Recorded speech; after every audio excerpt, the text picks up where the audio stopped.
ওগো স্বামী, খোদার কসম দিয়ে বলি, এই তো আপনার ইসমাইল কলেজার টুকরো।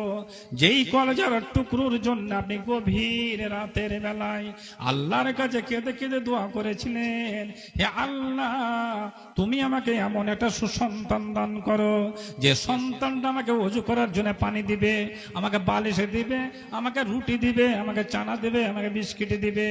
ওগো স্বামী, কি অন্যায় করেছি, কি অপরাধ করেছি স্বামী, শুনেন। আপনি যে উল্টো পিঠ দিয়ে চলে যাচ্ছেন, শুনেন। আপনার ইসমাইল আব্বা আব্বা বলে চিৎকার করছে। স্বামী একবার শুনেন, দয়া করে দেখেন, চিৎকার করছে, আব্বা আব্বা বলে কাঁদছে। স্বামী আপনি দেখেন, তথাপি নবী ইব্রাহিম আলাইহিস সালাম হাজেরার কথা লক্ষ্য করে না। কানে ধাক্কা লাগেছে, অন্তরে তার ব্যথা জাগেছে, কিন্তু সব কিছু অনুভব করতে পারছে যে আমার স্বামী আমাকে পিছন থেকে ডাকে দিচ্ছে, আমার ছেলে আমাকে আব্বা আব্বা করে চিৎকার করছে, তথাপি কেন কথা বলে না? এই জন্য বলে না, সামনের দিকে জিবরাইল আমিন দাঁড়িয়ে আছে।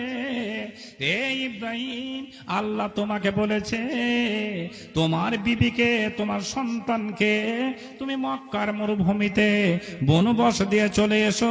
খবরদার খবরদার, তুমি ময়া করো না। একবার নয়, দুবার নয়, তিনবার বলছেন। হাজেরা ডাক দিয়ে বলছে, স্বামী গো,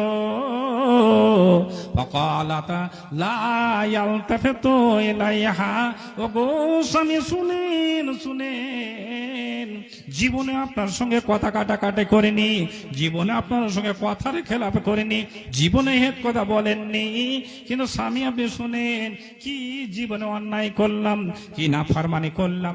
স্বামী জঙ্গলে রেখে দিয়ে চলে গেলেন, এখানে লোক নাই, জন নেই, বাড়ি নাই, ঘর নেই, কোনো মানুষের সমাগম নেই। কি খাবে আপনার কলেজার টুকরো?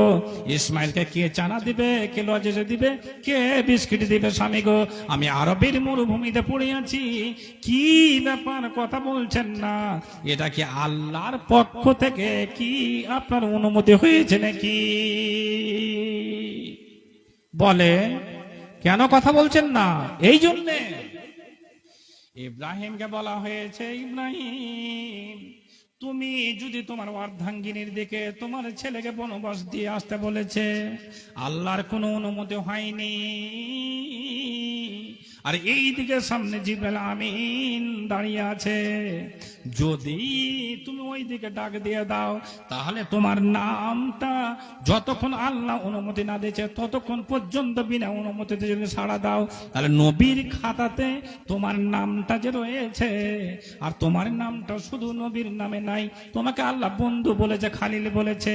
অতএব শুনো, যখন আদেশ হলো, তারপরে বললেন নবী ইব্রাহিম, হাজেরা রে, তুমি যা বলেছো আল্লাহর অনুমতি হয়েছে, এই জন্যে আমি তোমার সঙ্গে কথা বলতে পারি না। কালা নাম, হ্যাঁ, সঙ্গে সঙ্গে মনের মতো রমণী, সুখের রমণী বললেন, আল্লাহ আলী বললেন হাজেরা, মা হাজেরা বললেন, কালাত লা ইউজিনা, ও গো স্বামী, চলে যান যেখানে আল্লাহর অনুমতি হয়েছে।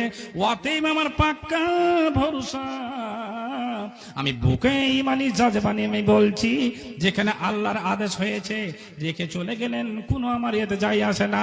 অতএব আল্লাহ আমাদের ছেলে আমাকে আল্লাহর হেফাজতে থাকবো, আল্লাহ হেফাজতে